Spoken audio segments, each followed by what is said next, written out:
Je vous propose à présent de nous intéresser à ce que nous trouvons dans nos assiettes et notamment la viande de lapin. Très peu consommée à La Réunion par rapport à la volaille. Ces ventes sont pourtant depuis le début de l'année en très forte progression, notamment dans les grandes surfaces, comme ici à Saint-Pierre dans cet hypermarché. La raison, eh bien, une filière cunicole qui s'organise, de l'élevage jusqu'à la commercialisation, une filière entièrement gérée par les éleveurs eux-mêmes.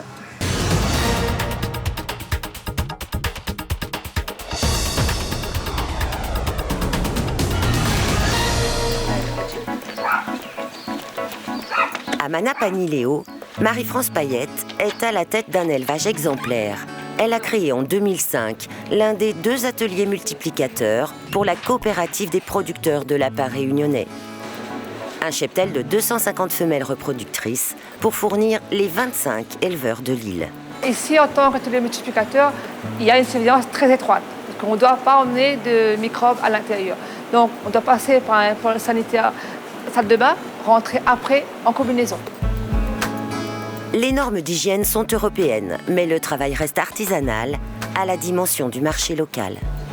On donne de manger nous-mêmes nos lapins, donc on peut avoir un contact, on peut regarder quand on veut, à tout moment prendre une femelle. Tandis que c'est automatique, on a tendance à pas trop faire attention, comme les élevages métropole par exemple.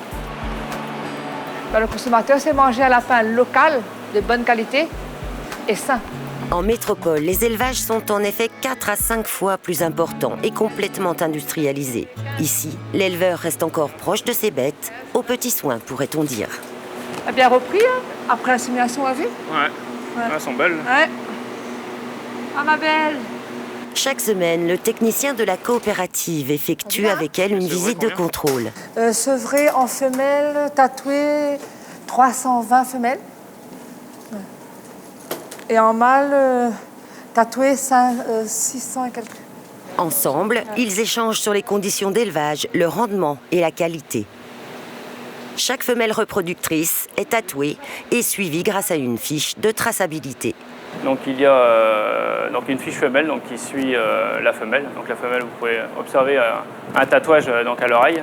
Donc le numéro de tatouage est retranscrit ici. Et donc là, nous pouvons voir le nombre de rentes portées, c'est-à-dire le nombre de mises bas qu'a effectué la femelle tout au long de sa vie.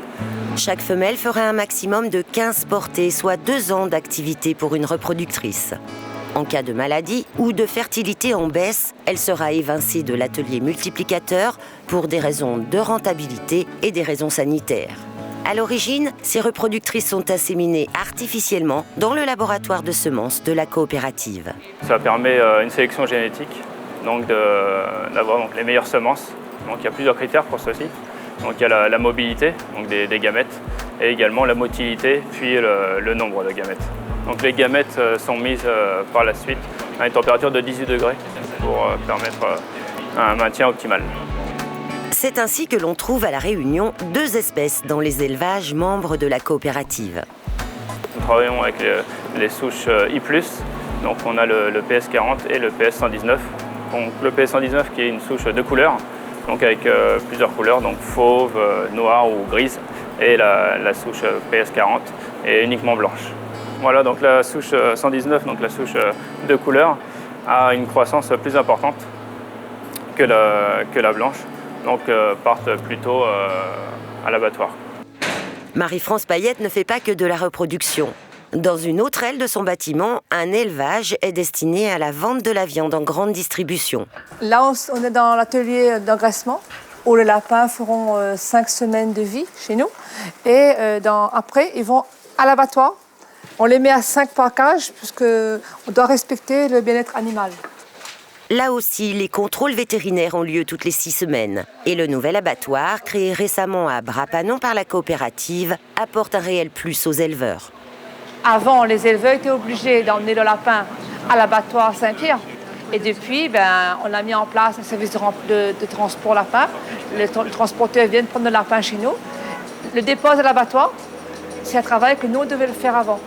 On a pu le faire. Jimmy Payette, le président de la coopérative, est lui aussi éleveur. Avec la nouvelle équipe, il a restructuré la filière. Il y a encore peu, l'abattage, la découpe et le conditionnement étaient sous-traités à une entreprise industrielle du Sud. L'an dernier, les producteurs de lapins ont fait le choix de l'indépendance en investissant dans ces activités. Le but, c'était de développer la production et d'améliorer la vente.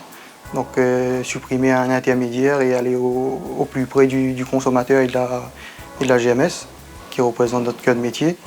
Et au passage, dégager une marge suffisante pour permettre un développement plus harmonieux et qui respecte l'équilibre financier de la structure. Résultat, un marché qui explose au-delà des espérances. Les ventes de lapins frais pays ont augmenté de 80% en un an après une année morose. Et la coopérative a pu créer 3 emplois supplémentaires pour atteindre 5 salariés aujourd'hui. Donc les chiffres 2013, c'était 231 tonnes produites. Donc on était un peu en régression par rapport à 2012. Alors cela s'explique donc par la vente uniquement en produits frais, parce qu'on n'a pas de l'outil de régulation qui est la congélation. Notre objectif, c'est d'atteindre entre les, on va dire, objectif 2020, les 320 tonnes. Donc le but aussi est de pouvoir, donc plus on produit, plus on peut baisser les prix, donc permettre une réduction de prix. 90% des ventes se font en rayon boucherie des grandes surfaces. Depuis peu, Céline Joly est en charge de la commercialisation et des opérations promotionnelles. Son rôle, assurer la visibilité en rayon et inciter les bouchers à suggérer ses produits. La concurrence qui va être une concurrence un peu indirecte, je vais dire, c'est le surgelé, le lapin surgelé qui vient de Chine, qui gustativement parlant n'a aucun rapport. C'est pour ça que je vous parle d'une comparaison indirecte en fait, c'est pas trop de concurrence.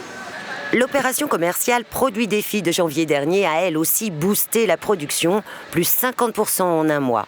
Un lancement réussi pour la nouvelle marque Noot Lapin Pays, qui fait le bonheur des grandes surfaces partenaires comme ici, à Carrefour Saint-Pierre, numéro 1 en vente du lapin réunionnais. En top des ventes, on retrouve le lapin entier avec à peu près 3 tonnes de ventes depuis janvier 2014. Et pour notre magasin de Saint-Pierre, pour l'ensemble des magasins Carrefour Réunion, on est à plus de 9 tonnes.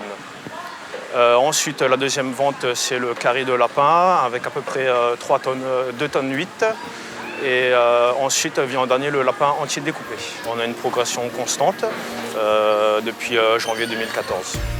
Avec pour objectif 18 tonnes de ventes mensuelles afin d'assurer leur revenu aux éleveurs et l'équilibre financier de la filière, la coopérative a encore une marge de manœuvre. Développer de nouveaux réseaux de distribution, comme les collectivités et les cafés, hôtels, restaurants.